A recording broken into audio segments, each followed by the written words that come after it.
नमस्कार दोस्तों, स्वागत है आपका हमारे YouTube channel RBN news Hindi में। तो दोस्तों हाजिर है आपके लिए आज की ताजा खबरों को लेकर। तो चलिए दोस्तों शुरू करते हैं।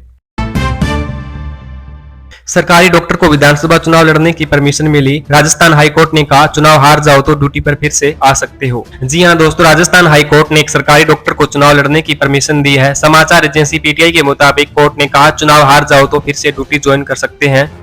43 साल के डॉक्टर दीपक बोगरा भारतीय ट्राइबल पार्टी BTP के टिकट पर डूंगरपुर विधानसभा सीट से चुनाव लड़ेंगे। डॉक्टर दीपक बोगरा ने हाईकोर्ट में याचिका दायर की थी। 20 अक्टूबर को हाईकोर्ट के जस्टिस पुष्पेंद्र सिंह भाटी ने आदेश दिया कि याचिकाकर्ता को विधानसभा चुनाव लड़ने के लिए मेडिकल ऑफिसर पद से रिलीव कर दिया जाए। यह भी ध्यान रखें कि यदि वे चुनाव हार जाएं तो उन्हें फिर से मेडिकल ऑफिसर के पद पर ज्वाइन करने की अनुमति भी दी जाए। जी हां दोस्तों, डूंगरपुर से चुनाव लड़ रहे दीपक बोगरा ने PTI से कहा कि यह एक ऐतिहासिक आदेश है। मैं 10 साल से डूंगरपुर में पोस्टेड हूँ। स्थानीय लोग मुझे बहुत अच्छे से पहचानते हैं। पढ़े लिखे लोगों को राजनीति में आना बहुत जरूरी है। जब मैंने राजनीति में आने का फैसला किया तो लोगों ने इसका स्वागत किया। यहाँ के लोगों से मेरा व्यक्तित्व कनेक्शन है, इसलिए मुझे पूरा विश्वास है कि मैं इस सीट पर जीत दर्ज करूंगा। राजस्थान में बदला मौसम। बीकानेर गंगानगर में बारिश हुई। सुबह से घना कोहरा छाया। 11 नवंबर से तापमान गिरने से हल्की सर्दी बढ़ेगी। जी हां दोस्तों, राजस्थान के उत्तर पश्चिमी जिलों में आज मौसम फिर बदल गया। पाकिस्तान से लगती सीमा के एरिया में आज सुबह कुछ जगह हल्की बारिश हुई। गंगानगर में कोहरा भी छाया।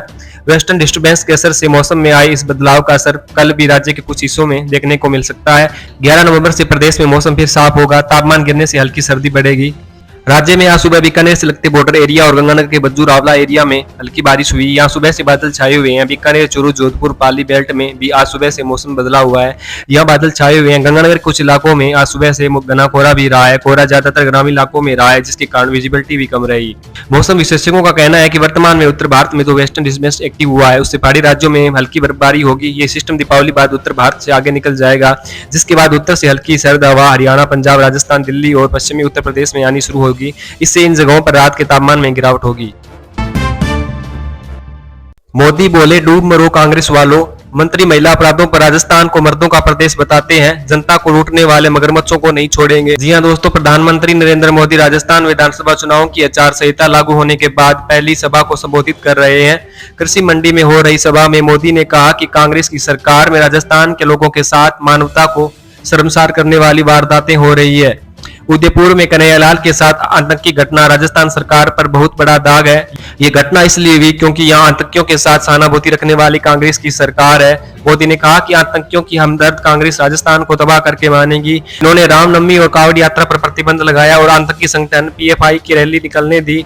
राजस्थान के कितने ही क्षेत्रों में अब गरीबों के पलायन की खबरें आने लगी है। कांग्रेस की सरकार रही तो यह और बढ़ेगा। मोदी ने आगे कहा कि कांग्रेस की सरकार महिला अपराधों पर नकेल कसने में नकारा साबित हुई है और कांग्रेस के मंत्री इसे राजस्थान को मर्दों का प्रदेश बताते हैं। डूब मरो कांग्रेस वालों। कांग्रेस ने राजस्थान की महिलाओं ही नहीं पुरुषों का भी अपमान किया है, क्योंकि यहाँ के पुरुष बहन बेटियों के लिए जान देते हैं।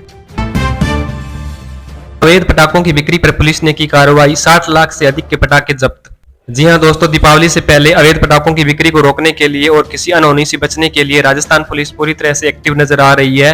गौरतलब है कि अवैध रूप से पटाखों की बिक्री और भंडारण को रोकने के लिए चूरू जिले की पुलिस और स्थानीय प्रशासन ने सादुल शहर के पिलानी रोड और मोहल्ला नेरेडियन में स्थित 2 गोदामों पर संयुक्त कार्रवाई के जरिए छापेमारी की। छापेमारी के दौरान शहर के 2 स्थानों से भारी मात्रा में अवैध पटाखे जब्त किए गए हैं।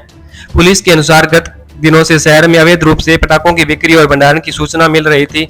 इस सूचना के आधार पर पुलिस ने बुधवार शाम को शहर के पिलानी सड़क पर स्थित एक गोदाम और मोहल्ला रेडिया में स्थित एक अन्य गोदाम पर छापा मारा। इस कार्रवाई में दोनों गोदामों से करीब 60 लाख रुपए से अधिक मूल्य के अवैध पटाखे जब्त किए गए हैं।